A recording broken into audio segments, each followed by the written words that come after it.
Hi, welcome to the Paranormal Peep Show with my host, Andy Chaplin. How are you, Andy? Bored as usual, Neil, but I'm glad we're doing this podcast because it's actually something to do in our second vastly unnecessary lockdown. Absolutely. Here we are.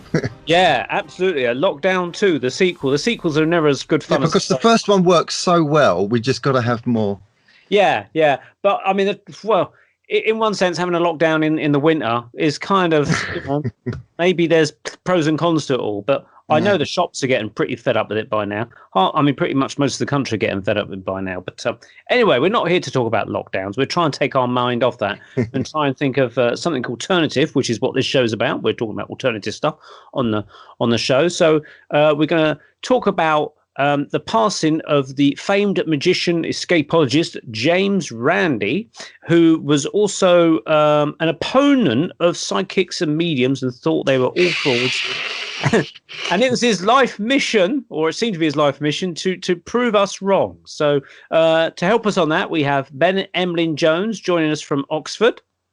Welcome, Ben. Oh, Ben, you've gone quiet. Maybe Randy's ghost has pulled the plug on you.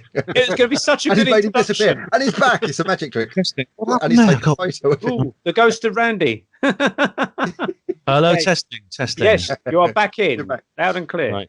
That was a fantastic magic trick, Ben. You disappeared and came back, and it was all Randy. No, that was real magic. That was. He's got the he's ordered that Norman Collier mic, hasn't he? I don't know what's going on. But anyway, yeah, thanks for having me on the show, guys. Neil and Andy, it's great to be back, and I look forward to discussing the life and works of one James Randi. I should say from the outset that if anyone who's fond of James Randi is watching, I'm not going to be cruel. I'm not the sort of person who would dance on someone's grave. That's completely horrible thing to do, because whether you like the person or not, they have loved ones who you don't know and don't have anything against. But I should say from the outset, this is not my intention to provide a tribute for him. I'm not going to lie and be a hypocrite and say nice things about him when I don't think any nice things about him. This is just going to be an assessment of his life, his legacy, his impact, because whatever side of the debate you're on, the death of James Randi is the end of an era. Absolutely, definitely, without any doubt. And joining us in Hertfordshire is Leo Bonomo. Hi, nice to be on the show. Welcome. Thank you for having me on, Neil, Andrew, and hello, Ben. Whereabouts in Hertfordshire are you, Leo? I'm actually in Dorset. You're in Dorset? Yeah, I've moved. In Hertfordshire. Oh, when did you move to Dorset? About 10, 12 weeks ago now. Oh, no wonder. Well, which part of Dorset? It's near Poole and not far from Bournemouth. Oh, my God, you're right near me. I'm in Weymouth at the minute. Mm-hmm. Ah, okay. Well, after lockdown, we're going to have to meet up for a 2-metre cup of tea. We shall, yeah, definitely. Anyway, yeah, I was going to say we have to go for a 2-metre cup of tea. If you're somewhere near Poole, I mean, I'm in Weymouth at the minute, so what's that like? Well, you can say offline wherever you are, but handy to know that. Are you enjoying it? It's brilliant. It's brilliant. It's beautiful. I mean, where I was living before was beautiful, but this is something different. And just loving it. Came down to be with my girlfriend, and she's been living in Bournemouth for a while now. So, yeah, great stuff. Has she got a Dorset accent? Has she Dorset got a Dorset accent, Leo? Oh, sorry, Andrew. Has she got a Dorset accent? No, she's got a Manchester accent partly, but she was actually born in Edinburgh. So, that really nails it, doesn't it? That confuses the DNA testing kit. Oh yeah, yeah. Anyway, so we're going to be chatting about the late James Randi, who passed at the beginning of November. So, Ben, you've done obviously talks with James Randi in some of your subject talks. You've done skeptic talks and mention him, things like that. What was James Randi to you? Oh, your mic's cutting out, Ben, again. You might need to unplug. Try a different USB. And he's disappeared again. Yeah. testing. Okay, you're back again. I'm going to have to just not use the. So I'm just going to have to not use the mute. I don't know what the hell's going on. I really don't. Don't worry about using the mute. Just pause. Yeah. Don't breathe. Technology. I don't know why it's doing that. I don't know why it's doing that. James Randi, of course, he was described as he was described the scourge of psychics, frauds, quacks, and pseudoscientists. Mm-hmm. He, over the course of his career, which was very long, he became the kind of world's number one skeptic, or like the grandfather of the skeptic movement. He was born on August the 7th, 1928, in Toronto, Canada, and he died in Florida, October the 20th, 2020, at the age of 92. His real name was Randall James Hamilton Zwing, and he was drawn to stage magic from the very early stages of his life. He used to play truant from school so he could watch conjurers in theatres. And as soon as he was old enough, he started doing it himself, and he started to repeat some of the tricks of Harry Houdini, the escapologist, who was also, incidentally, a member of the skeptic movement, a kind of pioneer of this modern skeptic era.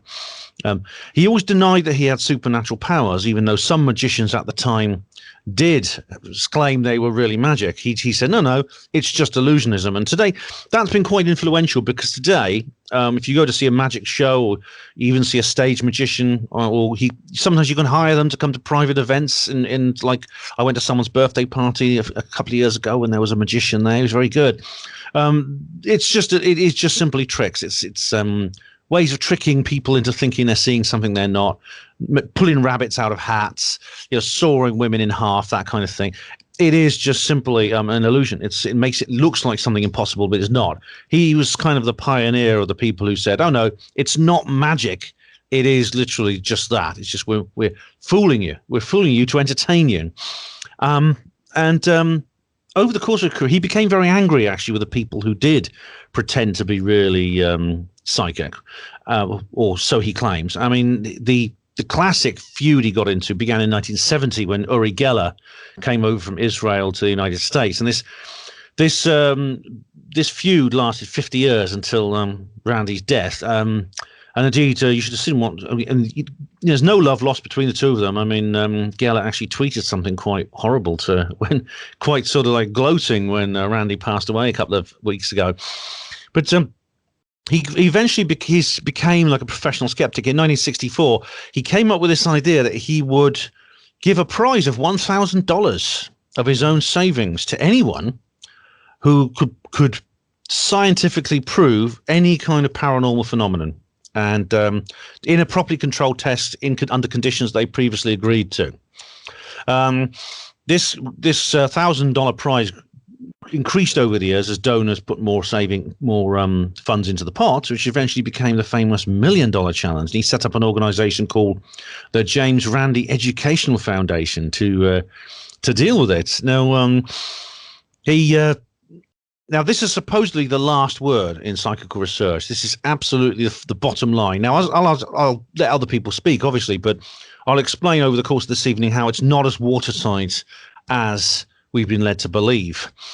There's no doubt that some of the people Randi targeted deserved it. I mean, there's Peter Popoff, for example, who was a Christian evangelist who claimed to have some connections with angels and used to heal people and things like that. Popoff was caught red-handed faking things. He had a radio earpiece in his ear, which he was getting basically messages from his wife backstage, who had a list of prayer cards that people filled out before every meeting. But most of the people he attacked didn't deserve it. He became a bitter enemy of people like us. I don't think he'd expect us to grieve for him, and I'm not going to. But some people he targeted really were innocent, like Rupert Sheldrake. He persecuted Rupert Sheldrake brutally, called him all kinds of names, and his loved ones have my condolences. His brother and sister, his partner Davy Pena, also known as Jose Alvarez. How he got two names is a long story. They got my deepest condolences, but I personally do not feel any sorrow. Interesting. And with the Peter Popoff case, it's the Randi exposed him because he had a radio receiver, and he managed to tune in to the frequencies that Peter Popoff's wife was transmitting to her husband through the earpiece, and he could hear her, Randi could hear her giving out the details of the recipients for the healing or something. Well, he got an expert in electronic intelligence, a policeman who is good at electronic intelligence, to carry a radio scanner secretly into one of his events, which are huge. I mean, he used to fill theatres, make a fortune he used to do, and they basically intercepted the transmissions and recorded them to expose him. Yeah. Wow. It sounds like the plot of Red Light with Robert De Niro. Oh, really? What was that about? Exactly the same thing, and it was supposed to be faked, and they did a similar thing. They had some sort of scanner that was picking up the signal between the information given and the earpiece. Sounds very much like that. Probably the Peter Popoff case inspired the filmmakers, maybe, because it got quite a big, lot of attention, I think, and certainly you can find the videos online on YouTube, I think, about that particular happening. So was you a fan of Randi, Leo, or was you kind of on the fence about it? I wasn't a fan of Randi, and because when there were real events happening, real communications happening, one of his standbys was to just either just ridicule the thing or start to twist the thing around. And to my mind, if you have to twist or lie about an outcome, you're doing that knowingly. And if you're doing that knowingly, then you understand that the impression you're giving or the information you're giving is wrong or blatant lie. And so, you talked about the £1 million offer. Victor Zamet got a £1 million offer and said, we want you to disprove what we do. And that was never taken up. And I'm not exactly sure how long after that, but it was sometime after that that Randi actually withdrew that $1 million. So I'm not sure if they were completely connected, but I don't believe in coincidences at all. I could tell you a bit more about that. Leo. Yeah, it's Randi. What he did was, at first was he said he was going to cancel the $1 million challenge for anyone other than those who had like an existing stage presence. That is, people who are already well known. So you couldn't just turn up and do something. So I wonder if there's a connection. There's also something else strange happening around the same time. Someone called George Simpson, a man from Florida, just in the same area as Randi, sued the JREF, the James Randi Educational Foundation, because he applied for the $1 million challenge, and he claimed that in his lawsuit that the JREF terminated the process wrongfully. Because Randi always said, you've got to do some preliminary tests first, and if you pass those, we'll go on to the main thing. And so long as you keep producing results, we will honor our agreement with you. You basically sign an agreement, and then you can do the $1 million challenge. Now, Simpson claimed that Randi and the rest of his team just simply stopped returning his calls at some point. This is after he'd already begun the process of taking the challenge.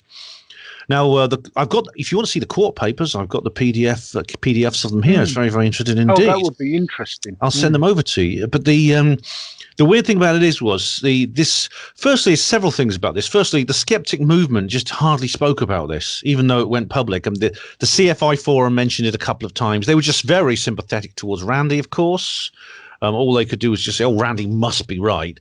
But no one else spoke about it. And then suddenly, everyone went quiet about it. The JREF never said a word about it at all. And Simpson himself also took down the details from his website. Now, this can only mean one thing. They settled out of court. Now, if they settled out of court, the JREF $1 million challenge is not as watertight as Randi's claiming, because if it was, he would have gone to court and fought it. So obviously, there's, in a sense, this out-of-court settlement is kind of an admission of guilt. Yeah. So they obviously said to George, okay, we'll pay you so much, just shut up and leave us alone, basically. And does it say that in the court papers that you've got on PDF, like a final statement or anything? No, it's just the initial actual claim is in the papers. I see. So it goes up to a certain stage, and then the well dries up of that information. Yeah, just basically, people. Probably the out of court settlement involved probably confidentiality. They didn't want the bad publicity. But the fact is, if you believe Randi's flannel, you think, well, it's so honest and above board. You just go to court and fight it. And Randy is a very, very he's good at putting on a good shop front window. He's very, very good at. He is a showman. It's something he's been doing since he was a little kid, and he knows how to put on a show for people. He knows how to present an image. But if you look behind the image, it's not as clean and clear cut as it looks. There's other examples I give you, the Project Alpha hoax, things like that, where he has essentially been caught out presenting false information. And I mentioned Rupert Sheldrake. He's told lies about Rupert Sheldrake. Claiming his dog experiment, the dogs who know when their owners are coming home. Randy made false claims about that particular experiment. There are other examples as well. So yeah, he calls himself he's a professional charlatan, and indeed he was. He meant it in an ironic sense, but perhaps we should interpret it more in a literal sense. I tend to find that the biggest anti-fascists are actually fascists, and I tend to find that the people that throw shit at other people are the ones that are doing it themselves. So the ones that think that everyone else is a fraud are the ones that themselves are frauds. And I think what I would say about James Randi, and again, condolences to his family, but I'm not losing any sleep whatsoever about him passing, unfortunately. Is that he is judging everyone else by his own standards. So because he's a magician and because he knows how to fraudulently fake mediumship and fake psychic things, he assumes that everyone else must be doing the same. He assumes that all other psychics, all other mediums, well, they must be frauds. They must be doing it this way. And the biggest thing I always kind of like find with these people is that they say they want to be convinced. They want, if only there was evidence, they'd gladly accept it. And I've yet to find a single person that really believes that really wants it. They don't. They have an agenda and they're sticking to that agenda. And when you try and present them with evidence, and this goes with conspiracy theories and agendas and New World Order and that kind of thing, it's not just the kind of psychic and mediumship type things. You present the evidence and they don't want to know. They just kind of run away from it. No, it doesn't exist. And another thing I'll say about the James Randi situation is this bar that he sets of kind of like jumping through hoops for his challenge, his $1 million challenge. From what I understand, the bar kind of starts at this level. And then if you manage to get to that level, it goes up a notch, and then up a notch, and then up a notch to basically impossible level standards. So basically there's no way of winning it. There would be no way of winning the $1 million challenge.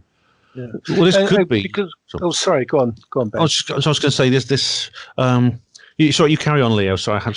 The thing is, that Randi was the final adjudicator. This is it. So I mean, that's flawed. First of all, the other, I've got a theory about skeptics, and I think they're actually afraid. Now, we're all here, from a spiritual point of view, we're all here for a reason. None of us are perfect, which is why we're here. It's part of the learning process. But I do think that they have quite a vivid fear of, if I've not been good and there is something else, I really don't want to know. And the human mind is exceptional at blocking stuff. You've got to look at the Holocaust and that kind of thing. No, we did nothing wrong. We just followed orders. We did this. The human mind can make excuses for anything. And I do feel that they have a fear that if others are right, then what lays in store for them? The other point that I'd like to make is very few people, even if they're well-known mediums and that, very few make a lot of money. However, professional skeptics like Randi, they're on, I can't remember the exact amount he was on, but he was being paid something like $100,000 a year to prove that it was wrong. Others were also professional skeptics. They get paid a lot of money just to prove, or if they can, that there's nothing that exists. So they have vested interests in making sure the truth, as I know it, doesn't get out. So,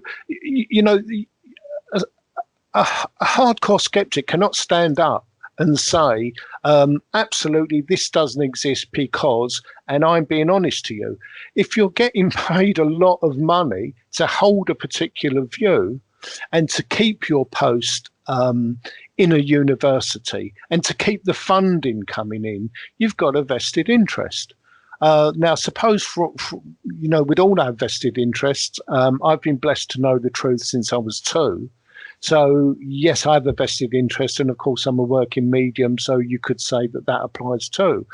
But most of us don't make huge amounts of money.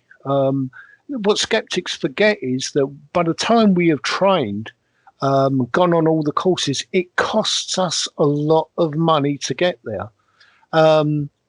Whereas they go to university, they get funding to be a skeptic. And a lot of our history in England is wrong. You've got crooks. Unless you look into this subject, you don't know anything about Crooks and his scientific methods and his belief and his experiments. There is a gentleman which is known as the greatest Englishman ever. I can't think of Thomas Paine. Thomas Paine. Yeah. Thomas Paine. There was effectively a hit out on him because of his spiritual views. So he had to go to America. He was also one of the founding fathers. So you've got people that have high integrity, and this isn't taught at school, and it's not taught at university. So you're funneled into a particular channel, and then you find out, if you're a professional skeptic and all you've got to do is boo-hoo stuff, we'll give you lots of money. It's not the basis for scientific fact. And it's also the easy way out. I mean, take a medium and a skeptic. A medium has to go out there and they have to tune into spirit, and they have to give information to somebody in the audience from spirit and hope there's a connection and putting their reputation on the line. What does a skeptic do? They come along, I don't believe that.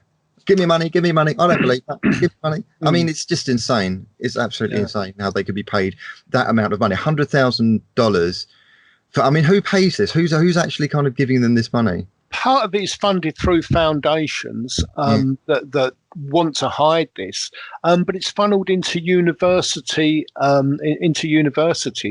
where they're paid to be skeptical. So the money comes from various areas, and you've got private investors that have the belief that it's all rubbish and want to fund it. If you take the United States government, for example, they will tell you, along with most countries, it doesn't exist, it's complete rubbish, etc., etc. Several years ago, and I think it may have been 8 or 9 years ago, I did an article about a guy called Joe McGonigal, who is the highest peacetime. He was awarded the highest peacetime offer in America. Now, he was a remote viewer.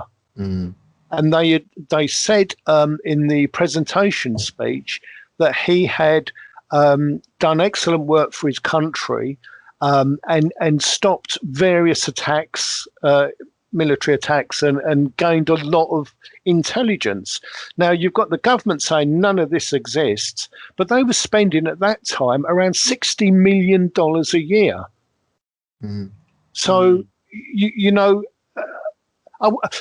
two things about skeptics. I would love them to challenge the government and say, why are you wasting taxpayers' money? On this rubbish. You call it rubbish. UFOs don't exist. You're spending all this money. The other thing, I've lost my train of thought.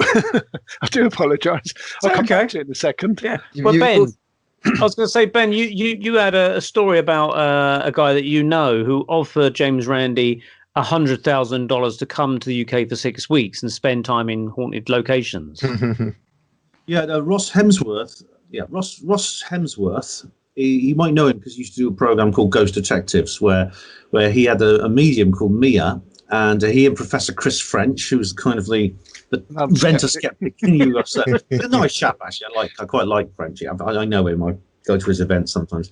They used to go to various haunted locations and do like studies and try to pick things up. And Ross was the presenter, and he had these two people, Mia and the skeptic, and it was quite a good series actually. It only ran for like 2 series on Channel 4, but it was really good. Ross wrote to Randi and said, "Look, I know this happened because Ross told me, but also Randy put it on his blog as well on the JREF website.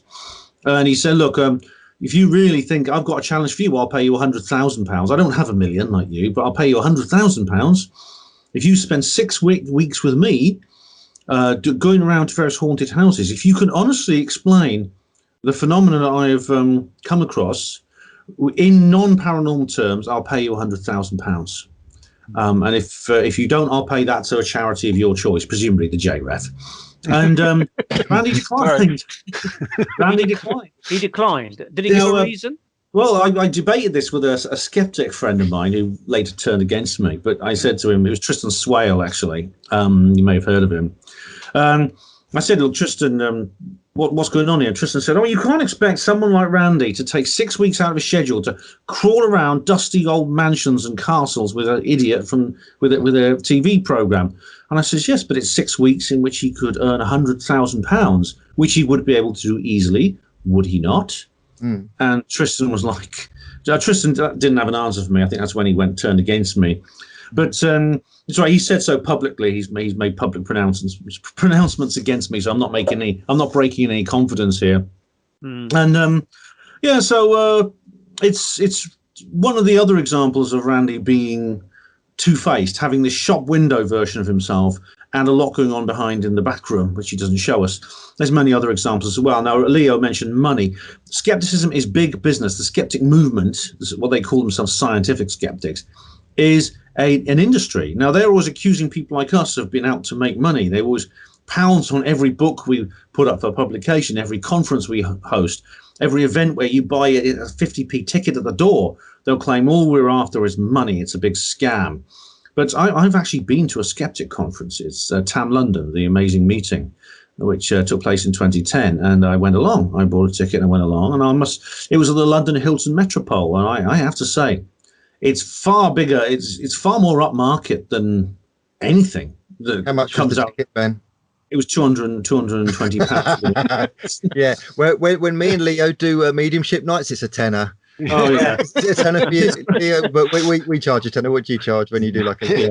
I went there. It's the big time. Sorry, Ben. It's just crazy. I mean, you could become, if you wanted money, you would become a skeptic because, as I said, you went along there and it was very well organised. It was extremely sophisticated.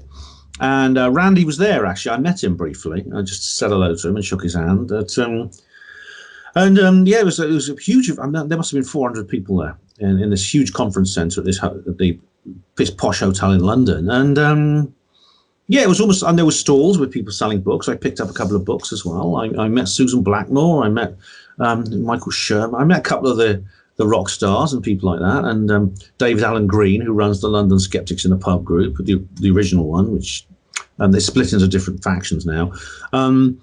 So all those people were there, and it's like a community as well. There's like skeptic clubs in various places. There's an Oxford Skeptics in a Pub actually. There's Skeptics in a Pub communities everywhere. And again, this is a lot more modest. People just get together and pay their expenses. I'm a member of the Oxford Skeptics in a Pub, which I go along to, just to show, I want to hear both sides of every story. Yeah.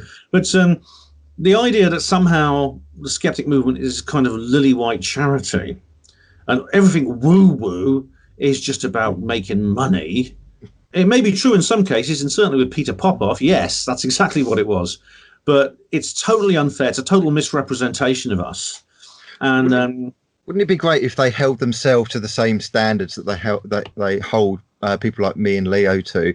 And this thing about, I think, Ben, that actually you are doing the exact correct thing in the name of science. You are dipping into the world of the paranormal because you've become, you used to go to Neil's paranormal meetups, and you're a member of the Skeptic Society. So you're hearing both sides. That is how most people, that's how the scientific process should do it. That's how most people should do it. But but James Randi declining, turning down £100,000 to go as whoever it says, crawling around on his knees for 6 weeks, seeing if there's any ghosts. Well, actually, yes, he should be crawling around on his knees for 6 weeks looking for ghosts, because that is what science is about: exploration. If you can't explore, and if you're dismissing something out of hand, that is not science. And Ben, I think you should push these people when they kind of like make their excuses. I know you fell out with this Tristan, whoever he is.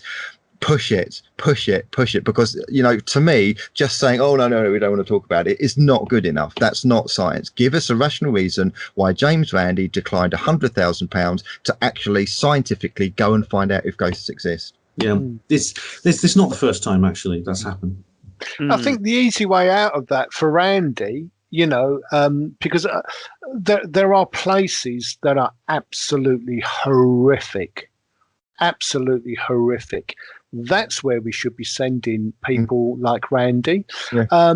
But, you know, if Randy really believed in that, easy money, go in there, tell him it's all a load of send him to Chillingham Castle, to their dungeon area with a camcorder and a notepad overnight, or somewhere like the Ancient Ram Inn overnight, and then just see what happens. And another thing, actually, I think that skeptics should need to do, I think they should be asked or requested to challenge the spirits or ask the spirits, because I personally think, I don't know how you guys think, I think there's kind of like a universal free will thing going on. I mean, sometimes, okay, some spirits can invade people's homes or people's lives and kind of like interact without consent. But most of the time, when you have paranormal groups and ghost hunting groups, when they go to a haunted location, they are provoking spirit. They are actually formally requesting contact with spirit, and that's often when they have things happen. So I would like people like Chris French, Richard Wiseman, even Darren Brown, James Randi, although he's spirit himself now, to actually kind of go along on their own and kind of like provoke spirits, not so much with a camera crew and not so much for a TV show, but kind of like within their own time, just to see if there's something there. But and if there's nothing there, then fine. They're not likely to tell the truth, though, are they? When they come out. Do you remember, Neil? Do you remember there was a lady that we interviewed, and there was one of the top skeptics. She says that basically confided in her that he did actually have something paranormal happen that he couldn't explain, but he's kind of keeping it under wraps. Do you remember that? Oh, that might be Carolyn, my friend Carolyn. I was in her psychic circle, and she did some tests with this researcher. I can't remember the name. I think he was on one of the big ghost shows, actually. Kieran O'Keefe. Oh, I've said his name. Whoops.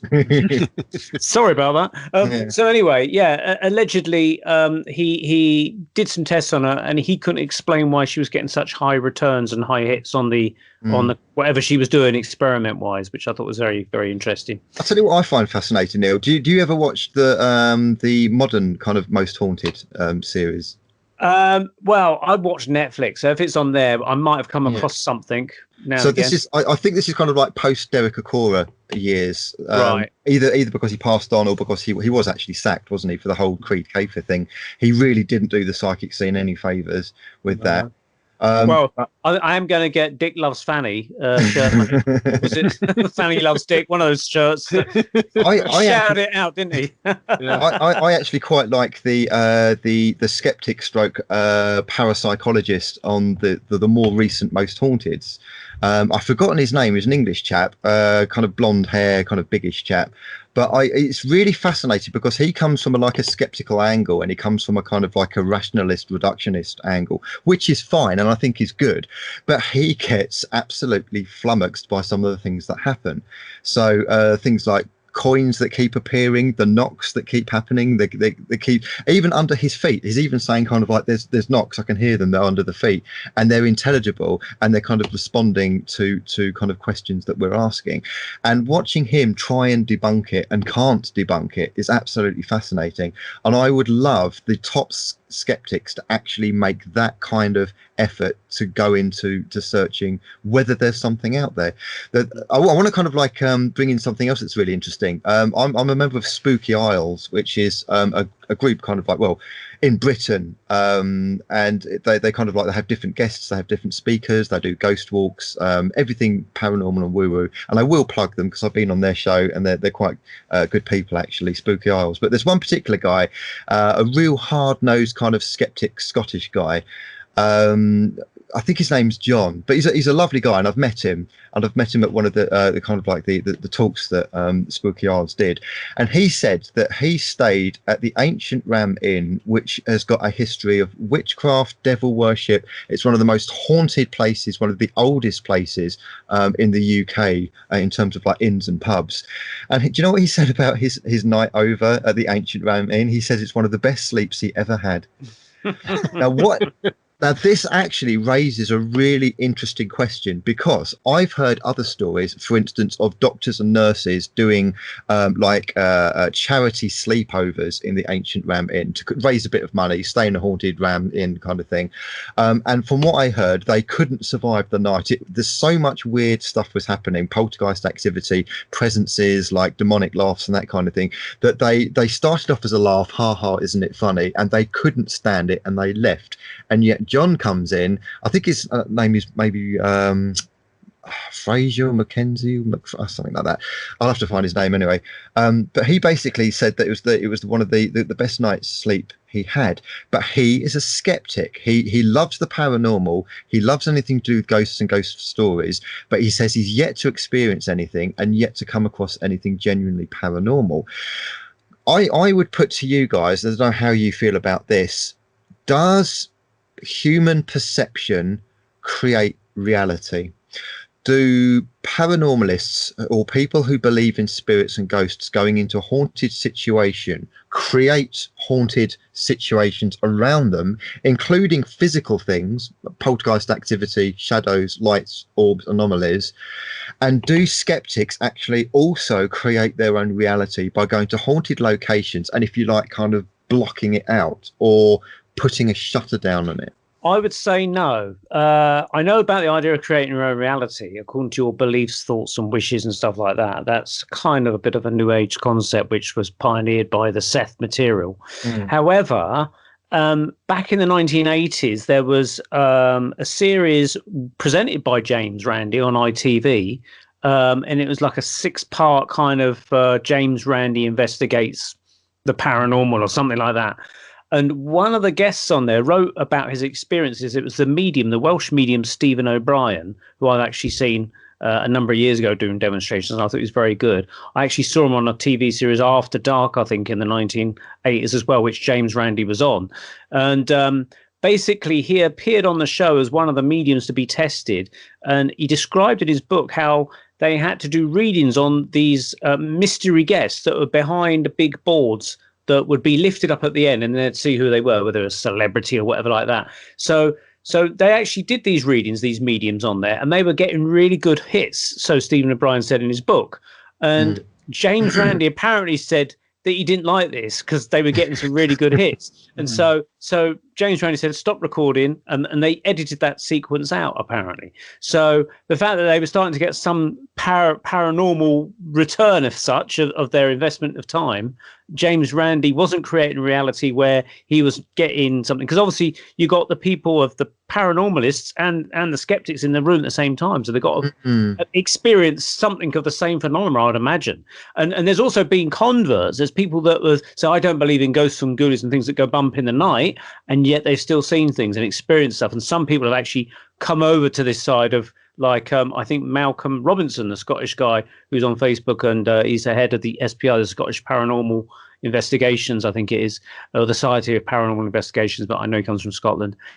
He was absolutely a skeptic, but I believe he said that he's been punched or hit or pushed or scratched by poltergeists and things like that, which I think persuaded him that there was something to it again, you see. So the skeptic mind doesn't push that phenomenon out, although I can understand it could impede mediums doing their reading. Would that be right, Leo, do you think? That would be, because that they can put out a vibration, and it's a bit like staring someone out, who's going to crack first. But if you come into an investigation with that mindset, mediumship is a very delicate thing. It's a very, very fine balance, and everything has to be in line for the communication to take place. So if there are bits which are out of line, it does make it very, very difficult. And I think that skeptics do understand that. And I think, if you've got a room full of skeptics, I once did, I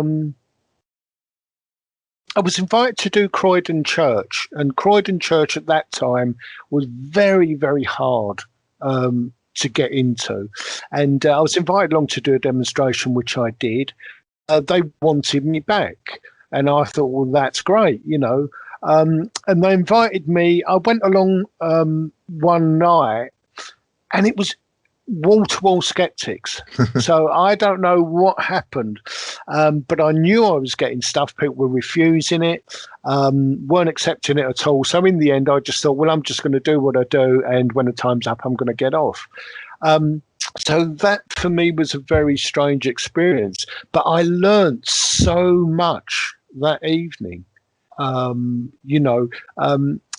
including the fact that people can put up walls, and disturb those vibrations that are there. So I think absolutely that can happen, that you can block people. So that doesn't surprise me at all, that skeptics would go in with that point of view, whatever happens, it's not happening. But I agree with what you've said. I think they should be given the keys to some of these places that really are haunted, and say, we don't care, you don't have to give a statement or anything, just go in there and stay a couple of nights and see whether they are going to volunteer to go back for a second night. Leo, what do you think was going on? And I found him actually on Spooky Isles. If anyone's interested, go onto YouTube, look up Spooky Isles. His name is John Fraser. He won't mind me saying it because I do know him, and I think he's a good guy, actually. The thing is, like with skeptics, have you guys noticed this? There's two kinds of skeptics. There's ones that are really, and these are the ones that I don't like. They're smug, they're arrogant, they're cynical. Everything's like a joke or tinfoil hat, but they hate criticism themselves. Or you have genuine skeptics who have a disbelief, or they're looking for evidence, but they're prepared to actually look at things and prepared for evidence to come their way. And I would say John Fraser is the latter. He's a skeptic, but he does it with honesty, and he does it kind of with integrity. Leo, what do you think was going on when John Fraser was going to one of the most haunted pubs with demonic and witchcraft and devil worshipping background, where doctors and nurses can't stay the night because it's just so haunted, and he has the best night's sleep that he's had for ages? What do you think is going on? Well, nothing is guaranteed from a mediumship point of view, or a supernatural point of view.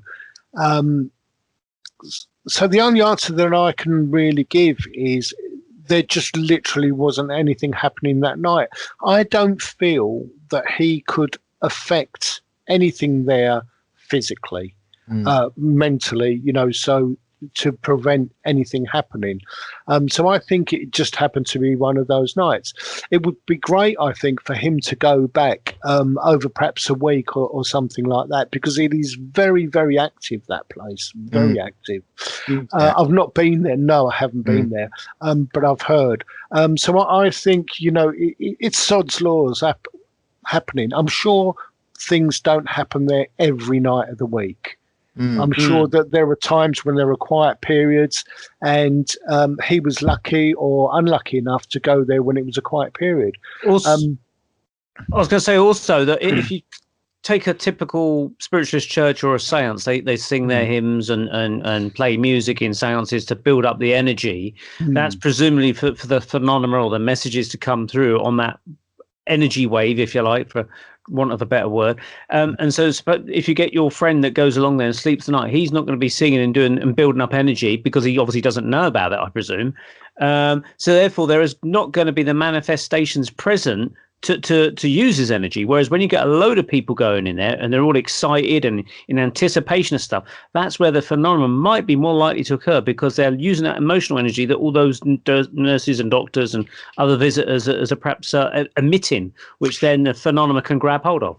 Yeah, I think that there's a lot to be said for that. If you go to physical seances, there's a real build-up of energy. There's people singing, there are hymns, there are songs, there's a very light behavior, and it's all key to getting that energy together.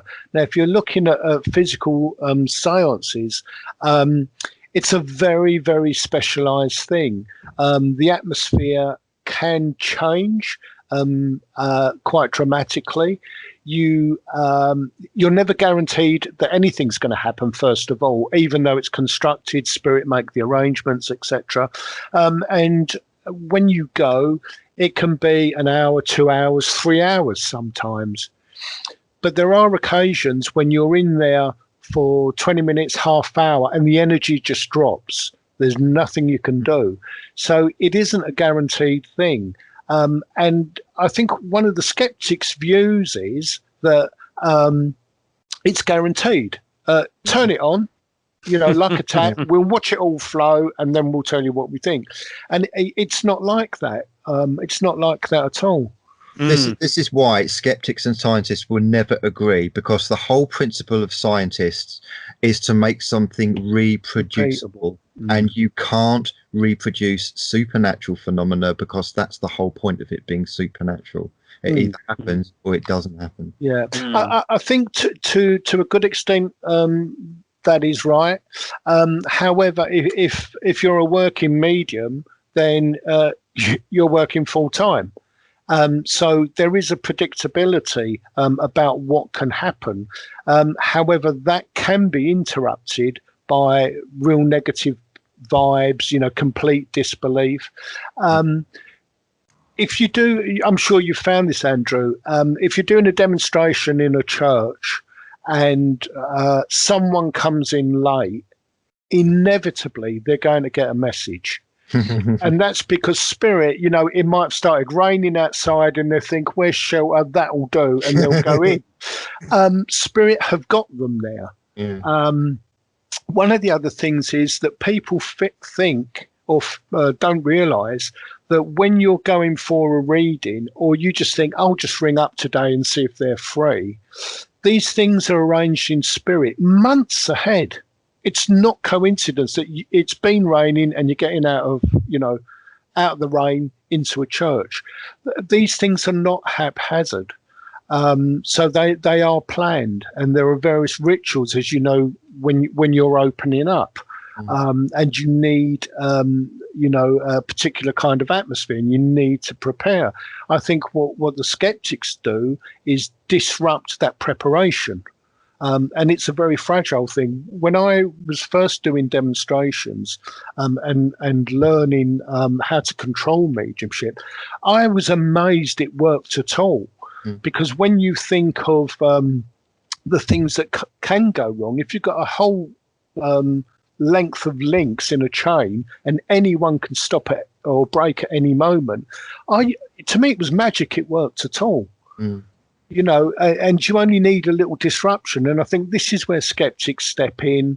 I think because they do twist the facts, they do lie. And they also know that if they go in there and they say, right, we want nice and peaceful atmosphere, let's get it meditative, and they come in, they're banging cups down, and they know what they're doing. So they know how to disrupt, because it's not in their interest for it to work. Ben, do you want to come in here with any thoughts? Yes, certainly. The observer effect, which is as it's known in quantum physics, that is the actual presence of people observing an experiment, is real. I mean, the state of mind of people does actually produce an effect. I mean, there's this film, it's a bit tacky, but it actually makes a serious point, called The Secret, which actually goes into this in detail. That's your state of mind, thoughts do become things, and there is an element of truth to that. However, there is an objective reality to many things as well, which is independent of the mind. So the presence of a skeptic in a certain location can have some influence on what goes on. It can't control everything. It's not the beginning and end and everything. We're not living in a world where everything is subjective. Absolutely not. Because in some haunted locations, you have like spontaneous experiences from people who are not involved in anything. They're not believers, not necessarily believers. Some of them become believers because they have this experience. You get the same thing with ufology. people sometimes get an interest in UFOs when they have a close encounter. Now, in the case of certain phenomena, it depends on the phenomenon, because things such as seances, spiritualism, it's probably easier to control because it does tend to be in an environment where there's basically people involved rather than places. So, for example, I went to a demonstration by Jason Harrington, who's a well-known, he's quite skilled, I think, physical medium, and I witnessed physical mediumship for the first time ever in terms of transfiguration, and it was fascinating. He did say, though, at the time, because he wanted his face to change, where you have a Leo, you've probably heard about this. Transfiguration. Gene Skinner. I interviewed Gene Skinner about this. And absolutely. And where a different face would actually appear in ectoplasm over the existing face. He couldn't do that. He could make his hands change. It was really interesting because his hands actually changed shape in front of us. It was quite astonishing. But he did say there's not enough people in the room.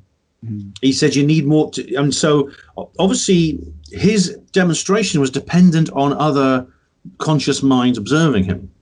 That's absolutely true.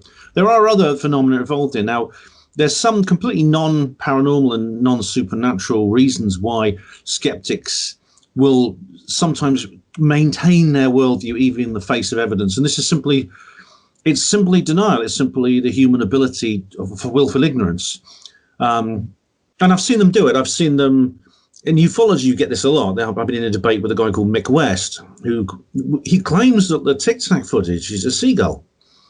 He says he says that the gimbal thing he says it's an airline. He identified it as a 757 airliner, and I mean not only does he know it's a man-made aircraft, he knows what model it is based on this image, and I'm staring at him in disbelief, and I'm looking at someone who's literally like Winston Smith in 1984, he's seeing 2 + 2 = 5, and when someone's thinking that, you can't really take them out of it. I mean, this happens to all people. I mean, you may at some point have been in a very destructive and abusive relationship with somebody who's mistreating you badly, a parent, partner, friend or something, and you can't see it, you don't realize it. It's other people in your life will sometimes tell you, so you've got to get away from that person. They're ruining your life. And no, they're all, and then your reply is, no, but they're okay, really. And sometimes it's only when after you've left that person and they're out of your life, and you look back on it and you think, why did I let them do that to me? Why did I put up with that? I think the psychological term is confirmation bias, isn't it? Yeah, and skeptics do that as well. Yeah. Once you become a skeptic, you take on a certain worldview, and it is that they will say, no, skepticism is not a belief system any more than the off switch is a TV channel, and they'll say things like that. But they're fooling themselves. They have enormous capacity for self delusion. I've done an entire presentation on this called Skeptics, actually, and you can see it on YouTube if you want. I could give you another example, Ben, of this, of where skeptics kind of eat themselves alive. So I don't know if you've seen a program. I absolutely loved it. It was fascinating. It was called Ghosts of the London Underground. Yes. Underground. I think it was a Channel 4 thing. It might have been BBC 2. I can't remember, but loved it. And it was basically interviewing lots of different kind of like underground members about their ghostly experiences. Then comes along Mr. Skeptic, and what does he bring along? He brings along his little infrasound device. So his contention was that people experiencing paranormal experiences and seeing apparitions could have their minds altered by infrasound. And infrasound, for those who don't know, is kind of like sounds and kind of like a dog whistle, whereby it's sound but you can't hear it. It's kind of like subsonic, or whatever, humans can't hear it basically. So his contention was infrasound. Then comes along Mythbusters. Okay, now the two aren't they weren't working together. Mythbusters didn't do this because of the infrasound guy. It was just something Mythbusters were testing. They were testing on Mythbusters, does infrasound affect people within buildings to create haunted situations? So they had I think it was something like 4 or 5 buildings, huts in a wood, and they brought along just a random Joe public to come along, and they basically said, one of these huts is haunted. We won't tell you which hut is haunted. We want you to go into each hut and tell us which one is haunted. So the people went along into the huts, and Mythbusters had infrasound put into the huts, and they were playing it however scientific they do, whether it's just one hut, whether it's all huts, to see whether people were freaked out or reported paranormal type activities or felt a presence when the infrasound was on. Guess what happened? The infrasound one caused effects. No, the infrasound made no difference whatsoever. Oh, right. No, that's interesting because the infrasound had absolutely zero effect whatsoever on anyone's perception of it. So Mr. Infrasound on the London Underground is chasing a red herring. Excellent. Yeah, I mean, I've heard that infrasound can have effects on the human mind. Is that true? It's a myth.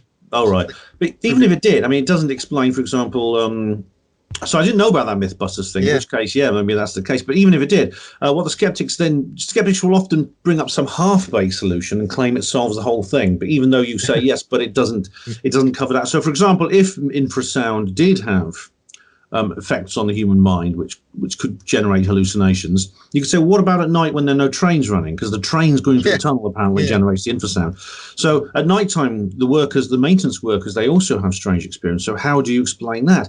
But the skeptic doesn't need to do. The skeptic will just say, well, look, I've come up with an explanation for some of these phenomena. Surely that's enough. Yeah. And they do that an awful lot. Actually, they do that in ufology an awful lot. I've noticed. They just want to create that doubt, don't they? Yeah, but ghosts have been around for thousands of years. People cited Roman ghosts, and there was Harry Martindale in the 1953 in York at the house in York where he was doing some plumbing. He cited the ghost there, and that was before any of this technology came along to sort of say this is what you're seeing. In fact, he heard it, the heralding of a trumpet noise, which is what the Romans used to herald their arrival into the garrison or something when they were returned. Now, before we started our show, we were talking about also Houdini, which was the inspiration for James Randi. And Leo, you were telling us about the fact that there was a seance run with a lady who brought Houdini back. Can you tell us that again? Because that was very interesting. Yes. The lady's called Lynn de Gibb-Swarte, and very well-known medium, fantastic medium, great evidence. And she was invited to go along to the Magic Circle, some members there. And this was filmed in Italy. And she got a communicator stepping forward that gave the name. She told them, I'm not giving your name, not having anything to do with that. So he basically started to give information about himself. Now, Lynn didn't know at the time, but there was Harry Houdini's uncle and his brother. There was also another gentleman there that knew Harry Houdini personally really, really well. And that guy had set the thing up, and he was going to give them all a special present. And he commissioned these magician's mirrors, which she showed me how it worked. And you turn it and an image appears, and then you turn it back and it disappears. It's not a flat mirror. It's a kind of triangle sort of thing. And there was an Italian film crew there. Now, the gentleman in question that was coming through was Harry Houdini, and he started to give information that only his uncle and brother and this other gentleman knew, especially his brother. Fantastic seance, lots and lots of evidence. And that film has never surfaced. Now, I feel that somewhere along the line, the skeptics got hold of it, and that has to be buried. Again, not scientific.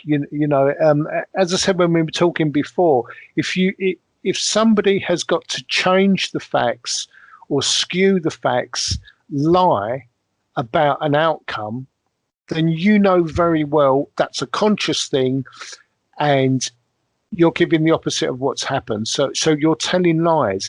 Now, if you're doing that deliberately, that you must consciously know that what you're finding is real to skew it. So that's one of my bugbears about mediums, but interesting. When did this seance take place? Because obviously the brother and the uncle were there. I'm trying to think what ages they must have been, because Harry Houdini died the brother was quite elderly. I don't know. Lynn did tell me this. I know her personally. It was a number number of years ago. I'm not entirely sure. I think it would have been 30 years, or perhaps more. Right. ago. So we're talking about the 1980s, somewhere in the 1980s. We could be. I'm not entirely sure, but I can find out from Lynn. And how do you spell her name for anybody that wants to check? It's Lyn. Yeah.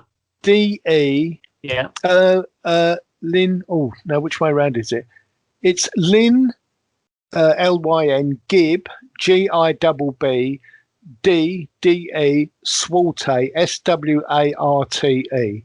Right. And she actually created her own spiritualist movement. I think it's a Christian spiritualist organisation, and she's a most reverend person. But she took part in that. Wow. What do you think about? So what do you think about the concept that, putting on my tinfoil hat here, that magic, actually, the term magic originally started off not as illusions, but people genuinely, believing. Ritual magicians, believing they were creating kind of like reality or manipulating reality, not kind of like cards and rabbits out of hats and kind of thing. Yeah.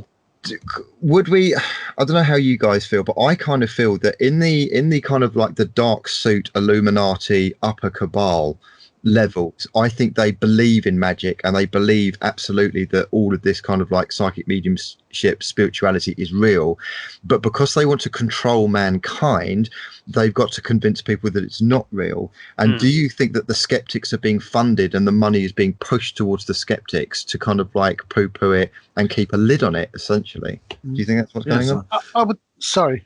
You go. I would say that's 100% right. I've always maintained that the earliest religion was Wicca, witchcraft, because as we've grown more towards modern man, and you've got the Industrial Revolution and that, what's happened generally to the population is we've begun to close down. There's a reversal of that now since 2012. But our instinct, our gut feeling, whatever we want to call it, has got numbed an awful lot. Now, if you go back to the very early ages of man, they understood that there were energies about. They understood that if you could manipulate energies, then good things would happen. So you could do what they would call spells for crops and this kind of thing. So they understood that it worked.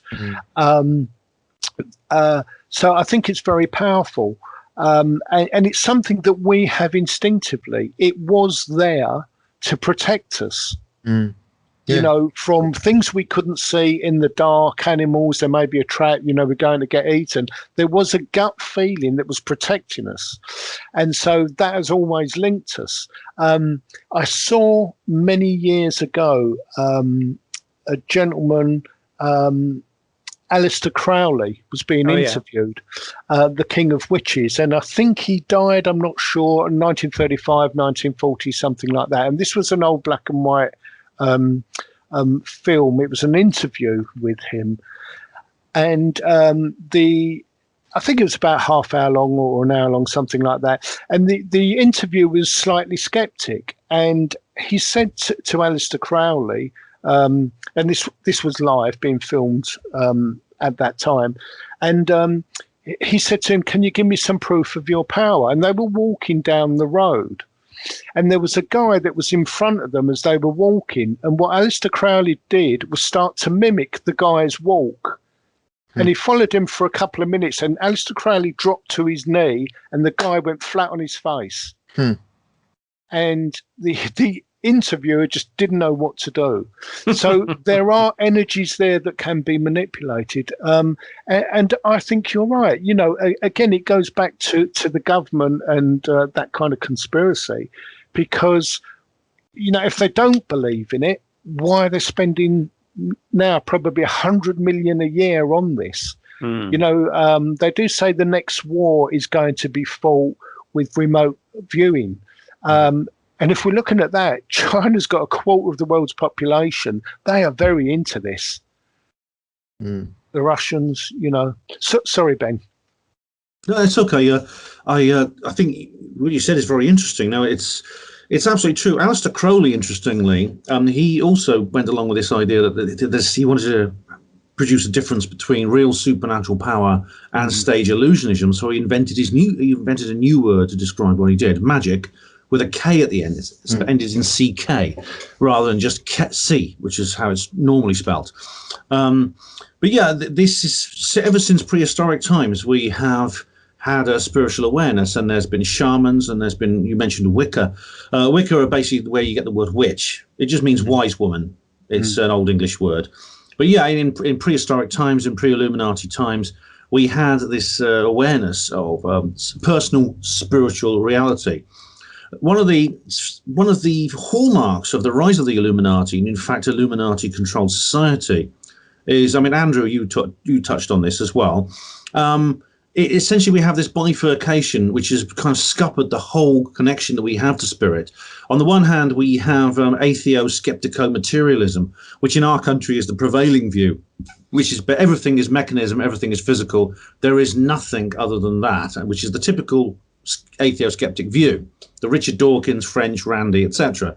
On the other hand, we have the organized religions, which were created in Roman times mostly, by the Illuminati bloodlines. I mean, we have, for example, Christianity in its present form. Whatever Jesus said has been perverted by the church, edited by Saint Jerome. The first Bible was translated 3 times and edited. Things like that. And there's evidence to suggest that the Vatican was behind the Holy Quran as well.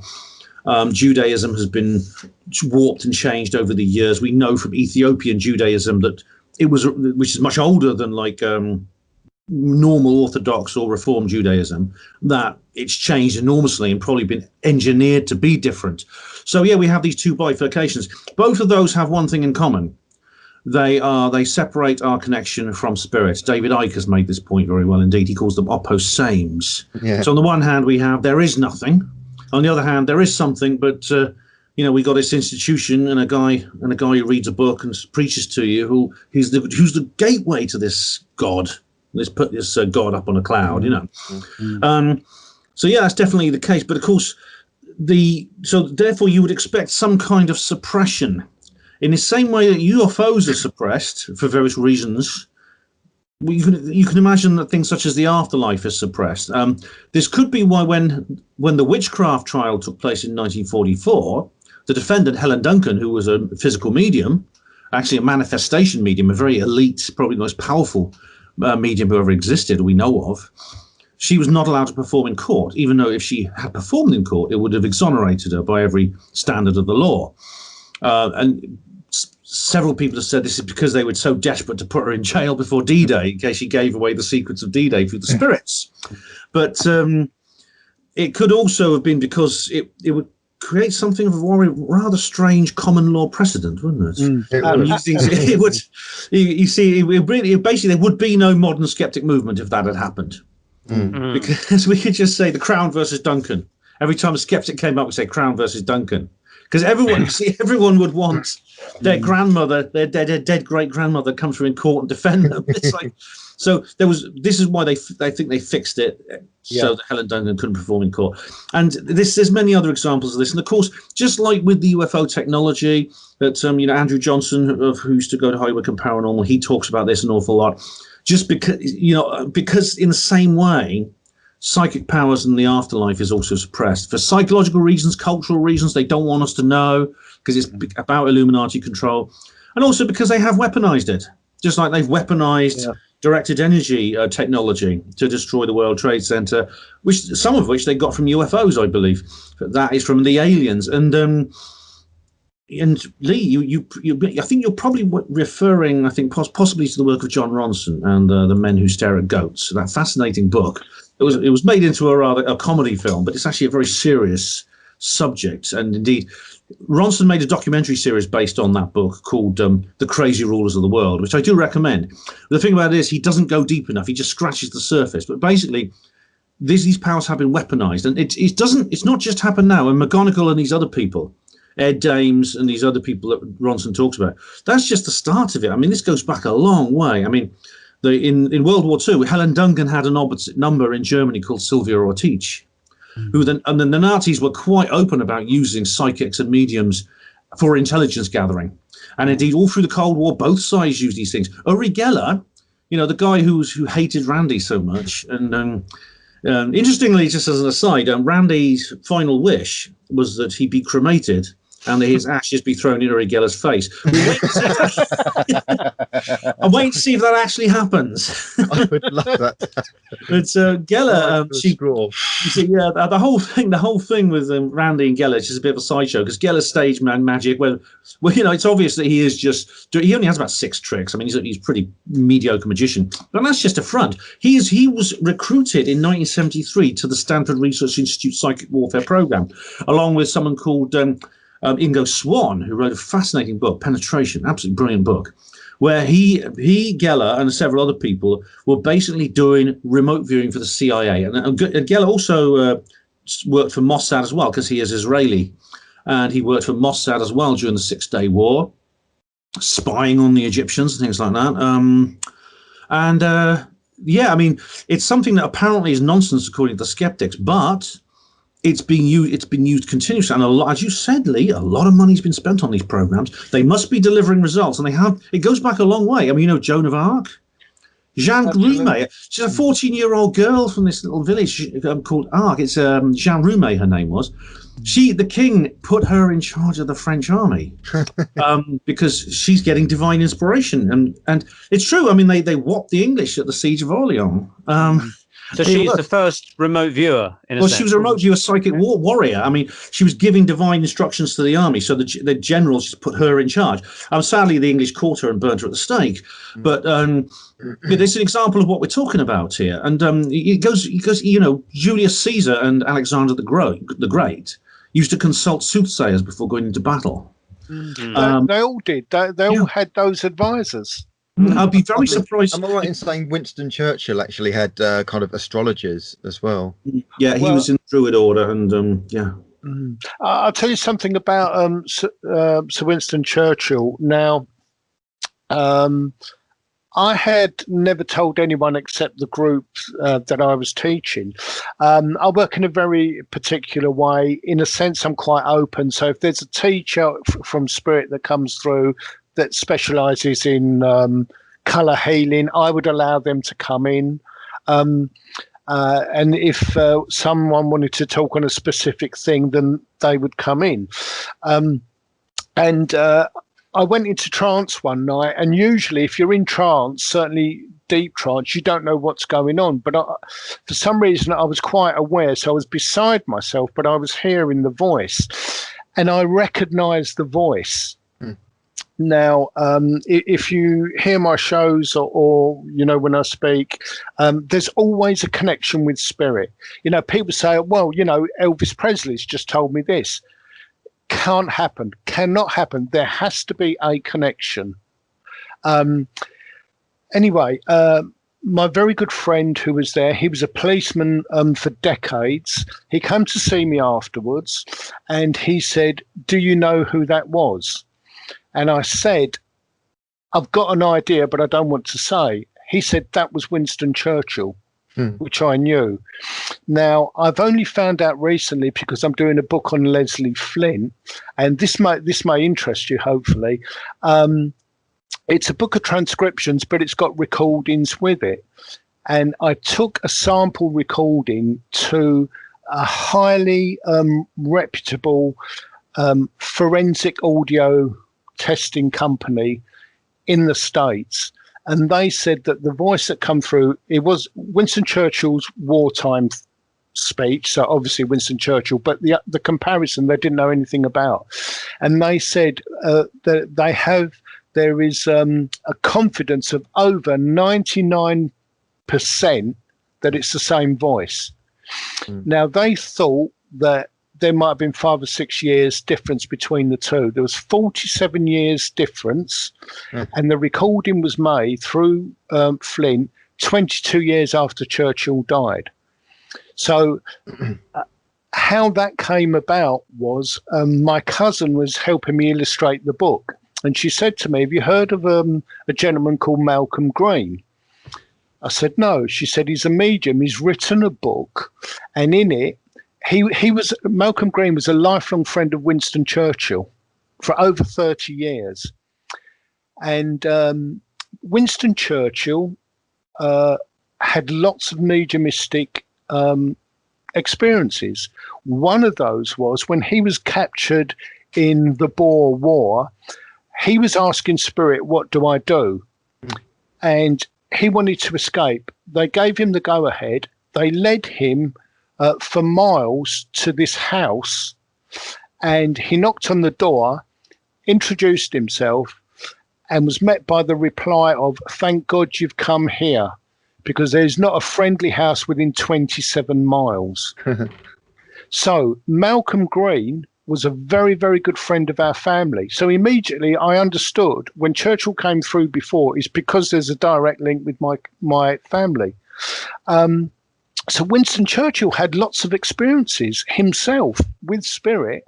There were some in the cabinet and others like Lord Dowding who had these experiences. So Winston Churchill knew of that, but he was in a position when met with what was being given by Helen Duncan. Do I expose myself? Because Dowding was getting hammered for his views. He was the guy that actually won us the war. They removed him and put some clown in charge. But, you know, the Battle of Britain, that was all over. That was it. But there were lots of people in the cabinet that wouldn't accept what he did. So he had to go along with the theory, let's arrest this woman and get her out of the way. But he'd actually sat with Helen Duncan as well. That's interesting. And I think he's also got a connection with Aleister Crowley. I think he asked Aleister Crowley to send bad vibes to the Nazis to stop them invading. I've heard that one. Yeah, there was a bit of that going backwards and forwards. Sorry, Ben, go on. Yeah, there was witches. There was a load of witches. I think. Oh, was it? Yeah. Yeah, that's absolutely fascinating Sussex, stuff. And I think it was the pioneer of witchcraft in the modern age. There was Gardnerian witchcraft, and I forget the other one. But it was one of those guys that led all these witches to do spells against the Germans invading Britain or something. Yeah. That's interesting. I didn't know all that. That's fascinating to me. Because I could be wrong, but I could have sworn that Crowley was part of it. But he might have been, but he was regarded at the time, I believe, as like Britain's most dangerous man. So I don't think they were likely to have said, "Oh, do you fancy helping us out with Hitler?" The thing about Crowley was he was a bit irresponsible. I mean, it's almost certain that at some point he was recruited to the intelligence services simply because he travelled so much. He went around the world a number of times, and in those days, very few people travelled very far. He was also at Trinity College, which is famous for its spies on both sides of the war and Cold War. There's a story about Aleister Crowley written by his son. I forget his son's name now. And my ex-wife read it at the time, and she pointed this passage out to me. And she said, "Read this." So I read it. And accordingly, what it was, Aleister Crowley's son recounted a tale when he was younger. He was walking with his dad, Aleister Crowley, and they were going along like a pathway on a very steep cliff edge or something, very narrow path, by the cliffs or something. And as they walked along, they came along two nuns who were walking down the same path towards them. And they were going to come up and thinking, "Oh, God, this pathway is only big enough for like single file people. What are we going to do?" So he said, and this is how his son described it. He said his father said, "Good afternoon, ladies," tipped his hat. And he said he stepped to the left off the path into midair, took his son with him. They levitated, and the nuns ran past them in absolute shock horror. Then he stepped back onto the path again. That was the story. I'm not saying it's true, but that's the story related to the book. There's lots of independent witnesses to the sort of things Crowley got up to. And it's interesting that you see, Churchill was not in the loop when it comes to the prosecution of Helen Duncan. In fact, he even wrote to the Home Secretary at one point and said, "Look, what's going on? Why the court's being tied up with this?" He called it obsolete tomfoolery. In the middle of a war, for goodness sake. And so he was kept out of the loop. But there was a conspiracy which I believe involved espionage and psychic espionage. Because the people involved, Roy Firebrace, he was a brigadier, head of the intelligence. There was Ian Fleming, head of naval intelligence at the time, who'd spied on the Moscow show trials in the Spanish Civil War. He was also the author of the James Bond novels, which led to the very successful film franchise, which you know of. And these people were members of the SPR, Society for Psychical Research. They were aware of the implications of what Helen Duncan was doing. They knew that in November of 1943 there'd been a terrible disaster off the coast of Somerset. Some people were basically, there was one of those big landing boats, these infantry landing boats with a ramp at the front. You see them in the movies. One of those sank, loaded up with troops, 3 pilots and about 40 troops. They all drowned. And these guys knew about D-Day. They knew that D-Day was coming. They knew when. They knew where. It was June the following year, and they're all in the spirit world, floating around, waiting to come through in one of Helen Duncan's seances. Where by that time we know MI5 were watching them. Firebrace specifically recommended that she be watched by the Human Intelligence Division, which was led by Sarah Cyril Maud, who was actually KC. He was actually her prosecutor as well, interestingly. And there's a bit of conspiracy around that as well, yeah. But you can bet, like, if our side were watching her, you can be damn sure the enemy was as well. Because they knew that the Nazis knew better than anyone else exactly what was going on here, because they had a very open mind when it came to this sort of thing. Sylvia Ortiz, they were using her. So really, the entire war effort depended on stopping Helen Duncan practicing. Yeah, and they don't care if they can lock some innocent woman can go to jail for that. They don't care. Well, yeah, there's millions of lives at stake if you're trying to save the country, or indeed trying to overwhelm the country. I did hear as well that both Germany and the UK, they were quoting some of the quatrains from Nostradamus as well. So they were both using that as propaganda, to say that they were going to win. Yeah. It's interesting because I made the point, just a thing that occurred to me whilst I'm writing about Helen Duncan in my forthcoming book, the fact that she was invited, or she requested to do a seance, a full materialization seance in the court, which was denied by them. And yet I was thinking, well, why did they deny it? Because the thing is, if you could prove life after death and have spirit guides or whoever coming through, they could then talk to the judge and say, this is how you stop the war, or, they would surely want to tap into her powers and use it to their advantage rather than just closet her away, because it could have, stopped further lives being lost, and it would forever herald maybe thousands of years peace for mankind if they only followed maybe some sort of spiritual guidance from the spirit world. But alas, they just were interested in getting the war done, whatever they wanted to do. Well, that's sorry, Lee, because I got a perfect answer, because I know that I've helped you. We talked about your book. We did, on this subject. Yeah. It's interesting that the judge refused at first, and then Loseby, the defense counsel, petitioned the judge. He appealed, and the judge said, we'll poll the jury. They polled the jury, and the jury elected not to, which is just unbelievable. I mean, it's just, even for your own curiosity, why would you? Yeah. But if it had happened, of course, the thing about it is, it's for the various reasons that we talked about, you can't have something like that done in a courtroom. It's just because of the implications in terms of publicizing the ability of this sort of thing to happen. But at the same time, rather than let it out in a public courtroom in front of the jury, in front of the media, in front of everyone in the public gallery, so everyone now knows there's an afterlife, and it's absolutely proven because we've got it in court. It's in the courtroom records. Rather than do that, what they did was they of course used this in secret, as we've been discussing. They did exactly what they do with the UFO technology. They use it in secret, and they don't let ordinary people have it. But the question is, why didn't they just offer Helen a job? I mean, she was a patriotic woman. Why didn't they just offer for her to become the British or teach? Maybe she wasn't suitable in some ways. I mean, she was, from what I gather from talking to people, Maggie, her granddaughter, and several other people, she's quite impulsive. She was an impulsive person. She wasn't necessarily easy to get on with. She could sometimes lose her temper and things like that. It may have something to do with that. And there may be other reasons for it. But I mean, I personally don't see why, rather than lock her in jail, rather than putting her in jail, which of course is a terrible travesty of justice, why don't they just pay her off? Just say, look, sign the official secret acts, just don't practice for a few months. Here's enough money to compensate you. It would be cheaper than the trial. I think they were just very worried that she would breach the agreement, because she broke a non-disclosure, she broke an exclusivity contract in 1930 because she signed up for the London Spiritualist Alliance, which is today called the College of Psychic Studies. I've been to their location. But at the same time, she was moonlighting with Harry Price, this other independent psychical researcher. Absolute hell broke loose as a result of that. The price was right.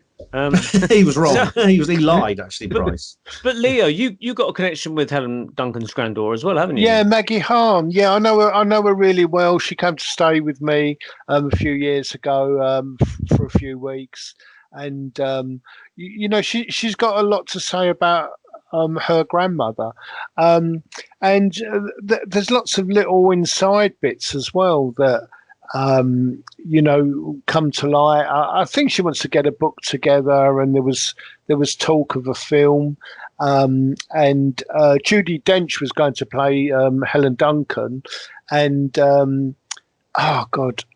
Bob Hoskins was going to play Barbanel, and so there was a whole book, a whole film that was going to go forward, and who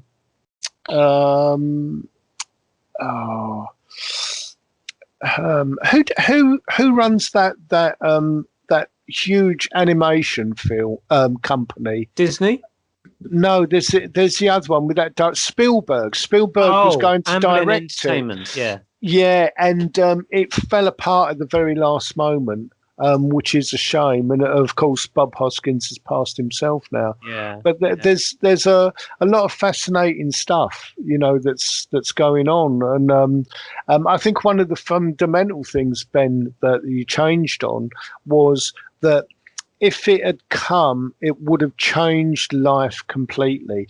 Now, one of the reasons, and we've all touched on it in one way or another, is that people will understand that in some senses the government will lose control of it, and people will have their own free will, and they'll realise that there are other things, and we would reject government in that kind of sense. Perhaps not a bad thing at all. But it's the government's loss of control in people being free thinking and understanding that there are other things, and so that's the basic reason that it's hidden. It's like UFOs, the government's view is we can't be trusted, and they've given us this ball of that there are aliens that are wanting to take over. They're going to invade, and if people knew, the world would panic. And that some of these alien races are millions of years ahead of us. We're not even like ants. If they wanted to attack, we can't do anything. But there's various stories propounded about that, and again, it's all about control, and governments don't want to lose control. And if they realise that there was, if people generally realise that there is an afterlife, then it gives them a different kind of freedom. Why, bow down to governments? On that note, I wonder what James Randi thinks in the spirit world now. This is where I was coming to. As we're now drawing the show to a close, final thoughts on James Randi. He's now died, passed over. He's woken up in the spirit world, I presume, or unless he's in a lower region. And Ben, I mean, we'll go from Ben to Leo. What do you think he's thinking? Well, it's possible. I mean, from what I gather, there are certain, when people pass over, they don't necessarily even realise what's happened. I mean, there is some people report through psychic connections that firstly, there's something called the lower astral, which is like hell. But unlike the hell of the Bible, it's some way it's a place you're not necessarily confined forever. You can actually escape from the lower astral. Some spirits actually do emerge from the lower astral. But what some spirits experience is a denial that they're dead. And now this could take the form of the ghost phenomenon, rather like the Sam Wheat character in the film Ghost, which is a really good movie, actually. It's a really good film where he essentially is walking the earth as a kind of invisible, sort of a non-physical entity. He's just walking around like he normally does. No one can see him, and he has to try and communicate with his ex-partner and things like that. Very good film. Do watch Ghost if you get the chance. There's also, some people experience a life simulation. Now, there's another very good film I recommend called Jacob's Ladder, which is about a man who dies, and he actually doesn't realize he's dead. He appears to be, in terms of what he experiences, he's just going through, his life continues. He believes his life is continuing. He's experiencing a life simulation, which eventually breaks down. He realizes that through a number of experiences he has, that he actually has died. And then when he comes to that awareness, he can move forward. He can move forward away from this simulation into the reality of the spirit world. But it's an absolutely fascinating. It's a scary film. It's a horror movie, but it's very, very good. It's a very good film, and it's possible James Randi is experiencing that right now, unless he was part of the cover-up. And this is something I take seriously, that he actually he knows very well that there is an afterlife, but part of his work as a skeptic was to be part of this way of keeping it from the people. He may have believed he was doing the right thing. He may have said, look, we have to tell people this because otherwise society will break down, and I'm willing to be part of this suppression operation so that society can be maintained. People, it's horrible. People are going to lose children and things like that, and they're going to be very sad. When they pass over, they'll learn the truth. I'm just trying to prevent cultural breakdown of humanity. And it's possible he was one of these people, because I know there are people like that. There are people, I think, in the skeptic movement like that, who are knowing agents of the government. So it depends on whether he was one of those or not, whether he truly believed there was just no afterlife, in which case, who knows? I mean, what would be great, and would be really exclusive, actually, if he could actually come through right now. Well, if he was wrong. Anyone get any messages from him? Yeah. Leo, do you think he might return? I think it's very unlikely. It would be nice to think in some way that that he did know the truth, but had this idealistic image of, people need protecting. Personally, I do think that he was a hardline skeptic. That being the case, what is very, very likely is that he's in complete denial. And as we know, there is no time in spirit, certainly nothing that we would understand as time. So what for him may feel like a few weeks could be hundreds of years, maybe thousands of years. So I do believe that he's in absolute denial. Unless, of course, he's met by Houdini and who says, look, this is how it's going, mate, Absolutely. I'll give you a very quick... I had an interesting exchange of emails with a skeptic, and he'd had a near-death experience. And he was absolutely convinced. He said, I have died, I have been there, there is nothingness, it's black. That's it. So my reply to him, never got a reply back, was, you seem to have missed the point that you were aware of blackness and nothingness. Yeah. No answer. So, but I think it's highly likely that he's in complete denial. It's been just a few weeks in Earth terms. I think it would be difficult. I think if he did come back, personally, I think if some medium was crazy enough to say, hey, do you know, I've got Randi here, I think that would be the end of their career for sure. But why would he? Why would he destroy a life's work by coming back and saying, hey, I've no pun intended, I've seen the light? Not going to happen. Well, I don't think many mediums will actually publicly say, I feel Randi, because it's going to... Their bookings will go down. I'm sure Joe Biden's got no problem saying it. Yeah. So anyway, on that note, ladies and gentlemen... I was just going to say, Neil, I was just going to say that if James Randi does come through, who's going to believe it, really? But this is it. Because who's he going to come through to? It's going to come through. Yeah, it's going to come through to skeptics. Yeah. Although, interestingly, could it possibly be that if James Randi realizes that there is a spirit world and he completely does a U-turn and becomes absolutely passionate in kind of like correcting the errors of what he was trying to preach when he was here, could he come through with even stronger evidence to try and convince his skeptic friends? That's possible, because there was a book I read many years ago by an author, Anthony Borgia, who channeled spirit wrote this book by this guy, Monsignor Hugh Benson, who who had psychic experience in his lifetime, but when he died, he was actually a monsignor for the church. So his professional job was basically to say, oh, that's dangerous, blah blah blah blah. So he said that when he came back through the channeled writings of this medium, part of his life's mission now on the other side was to try and correct those mistakes, exactly how you describe him for Randi. So he was now come through writing his life story in the spirit world for all to read, to basically set the record straight. So James Randi could come with that, but unfortunately the skeptics will not believe it. But we might. You've also got the concept of kind of like different roles that souls choose for different experiences. Who knows if James Randi's next life might be as a medium? Yeah. Or maybe his previous life was a medium and he wanted to experience what it's like on the other side, on the skeptic side. I actually think that's possibly what's going on in the reincarnational process. I think slaves become slave owners and vice versa. I think the oppressed become oppressors. People learn off each other. Mediums become skeptics. Skeptics become mediums. Because, as Ben was saying earlier on, it's good to kind of work out both sides of the argument, so to speak, and that could work in so many. I did read years ago in one of the Seth books, he said that when JFK was assassinated, he had already reincarnated as a poor boy in India. So again, he went from being Mr. Powerful to insignificant kid in India. I mean, the film Cloud. I'm into movie reviews tonight. The film Cloud Atlas is. I love that film.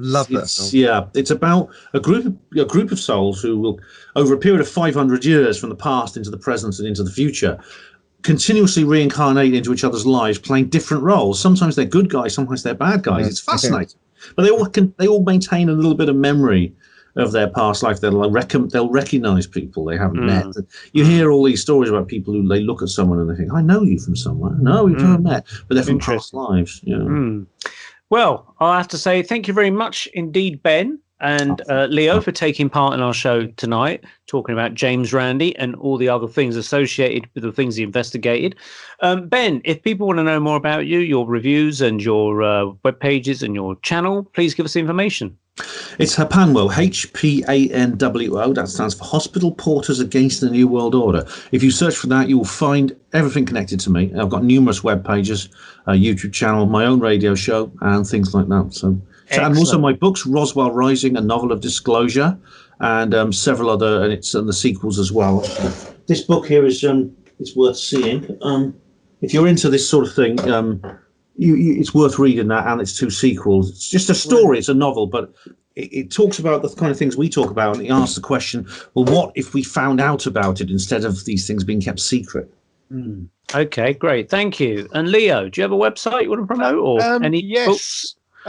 Books. There's my book Summerland, which was written by Automatic Writing, which you can find on Amazon. I've got a new book coming out on Leslie Flint. It's called The Voice of Spirit. Leslie Flint, the transcripts with the recordings, that will be coming out, I think, in June of next year. My website is just my name, www.leo-bonomo. But if you Google Leo Bonomo, you'll find me. Excellent. Brilliant. Well, thank you very much indeed for everyone taking part. I was going to say, Andy, promote your things quick. Three things, actually. First of all, I'd like people to go onto YouTube for all three of these things. Look up the Paranormal Peep Show. So Neil is gradually, one by one, uploading all of our videos, which makes it a really quick and easy way to kind of get the videos. Paranormal Peep Show. Also on YouTube, look up Tuned In Events. Tuned with a D, Tuned In Events. That's my little thing. I've got me doing various ghost hunts and clairvoyant nights and interviews and that kind of thing. And one of the interviews that I was on is on Spooky Isles. So again, I'd like people to go onto YouTube and look up Spooky Isles. It's got a green banner. I've got an interview up on there.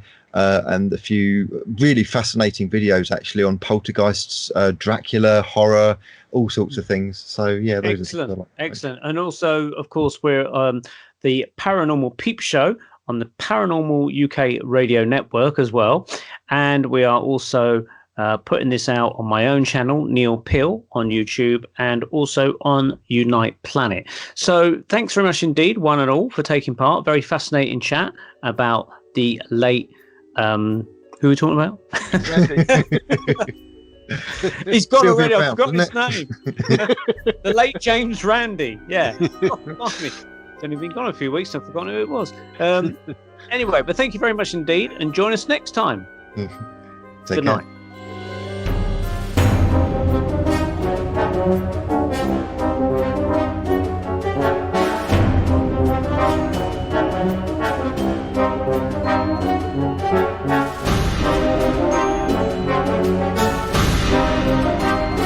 Thank you.